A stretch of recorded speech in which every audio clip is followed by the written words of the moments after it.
Welcome to Lunchbox Sessions, bite-sized industrial training.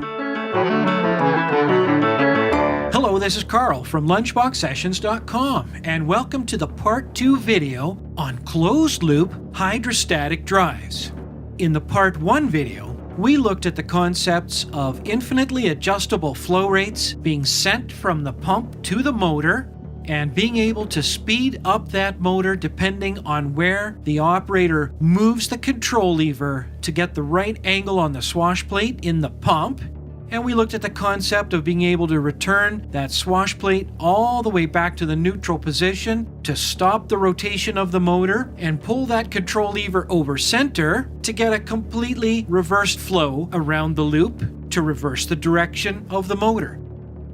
This is a very popular hydraulic circuit for skid steer loaders. It's common with some dozers, and you also find it on very heavy-duty conveyance systems in the mill for a mine, or in a pulp mill or a lumber mill. So closed-loop hydrostatic drives are fairly common for variable speed reversing hydraulic motors. In this video, we want to look at the concept of pressure control and see what happens when the system pressure gets too high. And of course, an event where the system pressure gets too high would, in almost every single case, start at the motor. An overpressure condition would be one where the motor shaft is being asked to provide more torque than the machine should be able to provide, and hence the pressure comes up to a maximum value. So right now, the pressure that we see on the top side of the loop is as a result of how hard the motor is having to work to turn the machinery that the motor is connected to. So in our live schematics, we like to provide what we call a load slider. It's just a sliding tool on the control panel, and as I slide it to the right, you'll notice that the pressure in the hydraulic system continues to increase, and the color becomes more red. It started out in the yellow range and moved through orange, and it's up to red. And of course, when I move the load slider all the way to the right, watch what happens. All of a sudden, the counter torque at that motor, the amount of work that we're asking that motor to do, is too great. And we sense that as an overpressure condition. What happened? Our hydraulic motor has stalled, and we find out that our flow is moving from the top side of the circuit right through a crossport relief valve and back to the inlet side of the pump. And so flow is continuing to occur, but flow is not passing through the motor. We have reached a point where the easier path for the fluid is through the relief valve. Now, in a typical open loop hydraulic system, the relief valve typically leads back to tank. But if we were to do that with a closed loop pump, we would be depriving the inlet side of our pump, which is still in displacement mode, causing an enormous amount of cavitation damage. So, in the case of a closed loop pump, the crossport relief valve opens and sends fluid across to the opposite side of the loop. It's almost like a fluidic short circuit, if you will, to borrow a metaphor from electrical systems. And so our motor remains in a stalled condition because the load against the motor shaft is too great, and we have detected that as a pressure that is too high, or at least should not be allowed to go any higher. Now, if you're saying to yourself, hey, I can imagine that there's a lot of heat building up here as oil just goes over the crossport relief, and aren't we headed for a thermal meltdown? Yes, the potential for that certainly is there. But in an inexpensive hydrostatic pump, a crossport relief valve is all you will get, and it's assumed that the operator of the machine will soon remedy the situation that is causing our motor to be overloaded.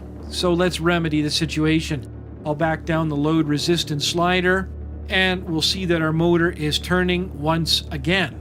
So is there another way to handle this scenario? Well, absolutely there is. Just like expensive or more professional grade, industrial grade open loop pumps that have a pressure compensator on them, so too is that feature available on closed loop hydrostatic pumps.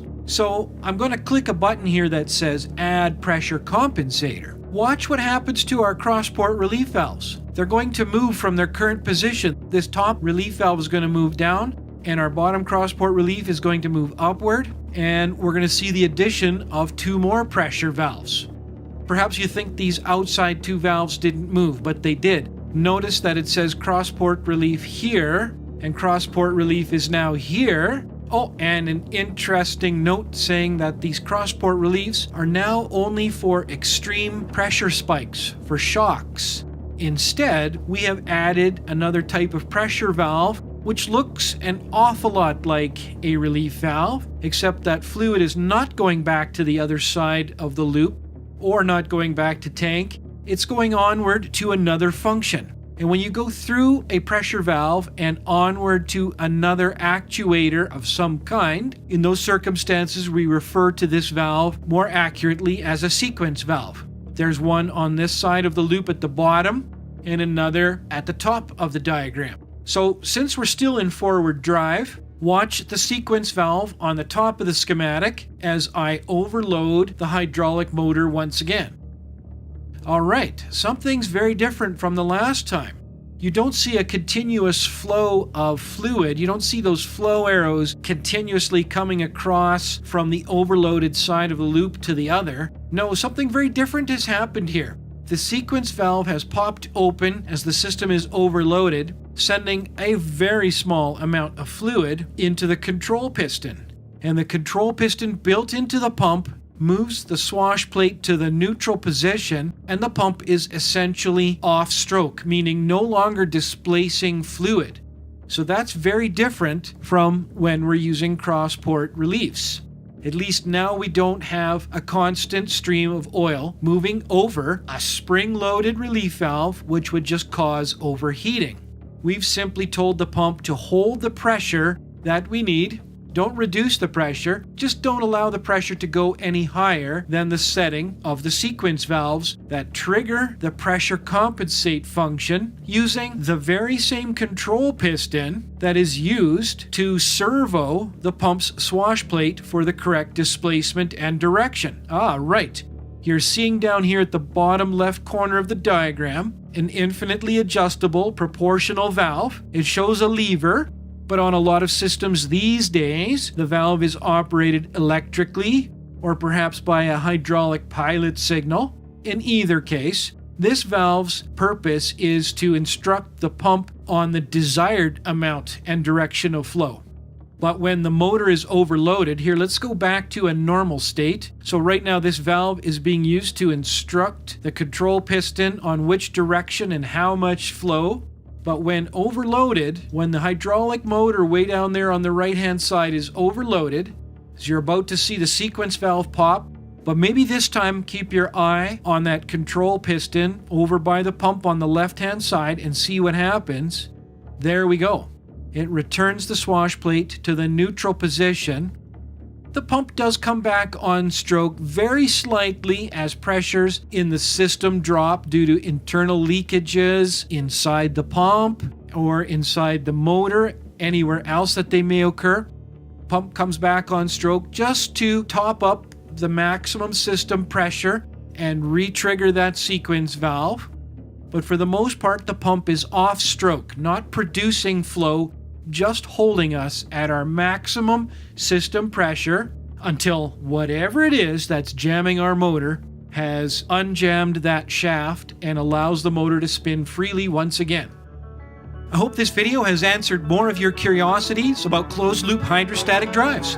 Thanks for watching. We have hundreds of interactive resources like this live schematic, so you can try out your wild ideas without blowing anything up. Get started at lunchboxsessions.com.